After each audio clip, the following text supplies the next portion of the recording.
Imagine a voice AI that speaks 10 different languages in the same conversation and responds with the perfect emotional tone, all while remembering everything you've said for the past 30 minutes. These aren't future predictions, they're breakthroughs that just happened in voice AI, and they're about to transform how you build voice experiences completely. Hey builders, Alejo here from Amplify Voice. Every month, we break down the most important updates in voice AI to help you build better voice experiences. The voice AI landscape has been evolving at an incredible pace, and today we're covering the most groundbreaking developments you need to know about. From Deepgram's new multilingual capabilities to Google's massive context windows, we're seeing innovations that are redefining what's possible with voice experiences. Let's dive into 8 game-changing updates that are reshaping the voice AI landscape for 2025. And remember to hit subscribe and the notification bell to stay updated with all things voice AI. Let's do this. First, we have the update that I'm most excited about because it's been the most frustrating part of building voice agents in production: bad transcriptions. But that's a thing of the past with the new Deepgram Nova 3 model. The best feature here is that the first model to nail real-time multilingual transcription, where people can switch languages mid-conversation. So imagine a customer flipping between English and Spanish and your AI keeps up perfectly. We've seen real customers that have told us, hey, our customers speak Russian or Ukrainian or French or English. If they speak any of those languages, can your AI keep up? And that's been a massive technical hurdle that now is not a problem anymore. Nova 3 also makes industry customization ridiculously simple with something new called key term prompting, where you just tell it what are the terms that are important or very specific to the industry, and it'll be able to capture those terms a lot more accurately without having to fine-tune or retrain the model. And there's actually a lot more that Deepgram did to improve this model. So if you're interested in really good transcription, I'll leave the technical blog post below. It's a fascinating read. And they explain how they reduce transcription errors for noisy environments like drive-thrus, how they improve number and email recognition, and they show the breakdown of accuracy industry by industry. How we've already used the key term feature in production is with name recognition. So when calling leads, we add the lead's name into the key term prompting, so we avoid those super annoying name confusions halfway through the call. Props to Deepgram for releasing this to the public, and I'm excited to see what they do next.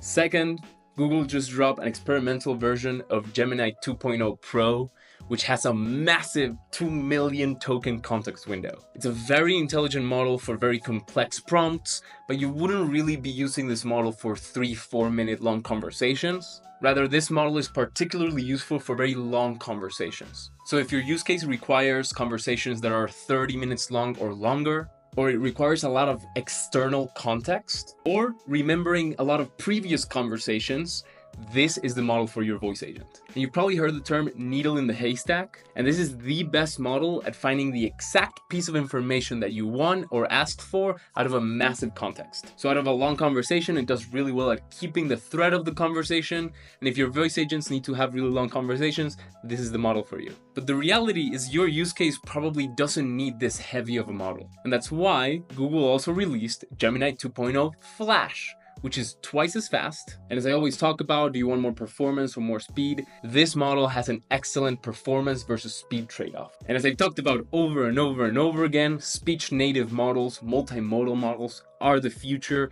and you will see them everywhere by the end of 2025. Well, this is one of those models. It's a multimodal model that can use audio, it can use text, and it can use video. It still packs an impressive 1 million token context window and comes with native integrations for Google Search, code execution, and function calling. And it's available right now through the Gemini API. I'd love to hear your opinion in the comments: Gemini 2.0 Pro or Gemini 2.0 Flash. What is right for your use case? Update number 4, OpenAI O3 Mini dropped. The applications in voice AI for O3 are actually quite niche. What I envision O3 being really good at for voice AI is maintaining a conversation with you as a personal assistant in your computer, because it takes a while to think. It's really smart. So for the harder problems, I think that personal assistant O3 is going to be a game changer. It also comes with web search integration, and they just released the deep research for the Plus subscription as well, so it can also leverage that. OpenAI really went off on this one and made available O3 not only for the $200 a month Pro subscription, not only for the $20 a month Plus subscription, but also for free users. So if you also got a price shock from the $200 a month subscription, you don't need to worry about that anymore. And if you remember that video I did about OpenAI real-time API versus Vapi, at the end of that video, I showed the vision for where voice AI is going, which is voice as an interface, something integrated into a website, into your computer. And the multimodality of O3 is one of the things that's going to make that vision possible. Update number 5, Mistral AI. Mistral became notorious in the AI industry by releasing very small models that were very, very powerful by using a technique called mixture of experts. And that is huge for developers in the voice AI space because it means you can fine-tune these models for specific industry vocabulary, brand personalities, or even specific accents. And this is huge for developers in the voice AI space because you can fine-tune that model for industry vocabulary or even brand personality. Number 6, this is a good one, Vapi workflows. It's like the Vapi blocks 2.0 and the competitor to Retail's conversation flow. If your use case requires a lot of control and customizability, this is the feature for you. And it massively speeds up development. Instead of trying one prompt and troubleshooting and then trying another one and then troubleshooting, the visual workflows builder allows you to integrate speech, allows you to integrate tools, and allows you to integrate different conditions for the agent to take the conversation in different directions. That gets paired up with Vapi's new announcement of their testing suites. So now within the Vapi platform, you can create tests for each of your agents. So if you improve your workflow as you improve your agent, you have proof that the agent is moving forward and is not moving backwards. The testing suite is still pretty manual. You have to create every single test yourself. So it's definitely more developer focused than user friendly. But if you are looking for user friendly testing, we use a platform called Vocera, which has massively sped up our development process from about 20 hours per agent to 4 to 8 hours per agent. And I'll leave a link for the Vocera walkthrough so you can see for yourself. But I do love the new updates that Vapi has been doing, like the new knowledge base, workflows, and the testing suite. Number 7, PlayHT just released Dialog in beta. In my opinion, PlayHT has the most expressive voices and the most customizable voices.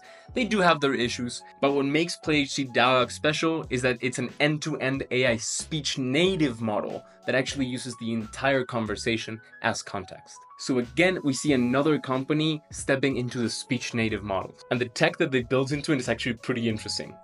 They built something called an adaptive speech contextualizer. So it not only uses what you're saying, but how you're saying it to influence the overall conversation. So imagine voice assistants that can match your excitement, respond with appropriate empathy, and naturally adapt their tone as the conversation evolves. So even if it's still in beta and they're working through some issues, it is the most expressive voices that you can ever get. Maybe even more expressive than my facial expressions. Section 8. And this one literally dropped hours before I started recording this video, ElevenLabs Scribe. This is ElevenLabs' version of Deepgram's transcriber. Remember in the last news video, I shared that ElevenLabs raised 180 million. And I think this is one of the big breakthroughs that gave investors a lot of confidence in ElevenLabs' future. But isn't ElevenLabs a text-to-speech platform? Why are they messing with speech-to-text? Well, the future of ElevenLabs is not only about text-to-speech, it's about conversationability. So as they step into speech native models, they still need really good training data, and understanding very accurately what the user said is a very important requirement to get more and more natural conversations. And right at launch, Scribe already offers very accurate transcription across 99 languages, actually outperforming other bigger models from bigger companies like Gemini 2.0 Flash from Google and Whisper Large V3 from OpenAI. And for those building real-time applications, they're planning on releasing Scribe as a low latency version for real-time voice applications. I'm very excited to see what ElevenLabs does next. And I really want them to drop their speech native models already. And finally, what we do in every single news video is show you how fast the voice AI industry is growing with the funding fast round. There's a lot of them today, so try to keep up. Number 1, we have Sanas, which raised $65 million in a Series B for developing real-time accent translation that helps non-native speakers be better understood on calls, getting us one step closer to a connected, globalized world. Number 2, VoiceCare AI raising almost $4 million in seed funding. They're building an agentic voice AI platform for clinics and hospitals that helps minimize the administrative load so people in healthcare can focus on patients and not paperwork. Incept AI just raised a pre-seed round of $3 million and is developing a robust voice AI solutions for quick service restaurants like drive-thrus or phone orders. And they're particularly focused on improving models for noisy, real-world environments. Number 4, Abridge with a $250 million Series D, which is helping automate clinical documentation by transcribing and summarizing doctor-to-patient conversations. Number 5, Suki raised an undisclosed amount of money, but it's a follow-up to a $70 million race that listens to full patient visits from start to end and generates clinical notes. Number 6 is Converse AI with a $16 million Series A for building an AI virtual recruiter agent that automates hiring workflows like engaging with candidates via voice, text, and email, and handling steps from sourcing to screening. Number 7, Caden AI raised $1 million pre-seed for voice interactive training simulations for law enforcement, using AI to create realistic role-play scenarios for police and public safety professionals. And it's really cool for me to see this creative use of AI for social good. Number 8 is Martin AI, which raised $2 million in seed funding for building an AI executive assistant agent, which can manage calendars, inboxes, to-do lists, and learns from your style to make calls and send messages on your behalf. And finally, number 9, Portola raised $10 million in seed funding to create an AI avatar, which is an animated AI companion, essentially a voice interactive virtual friend, presented as this funny, colorful alien avatar. Sounds simple enough, but they already have thousands of users.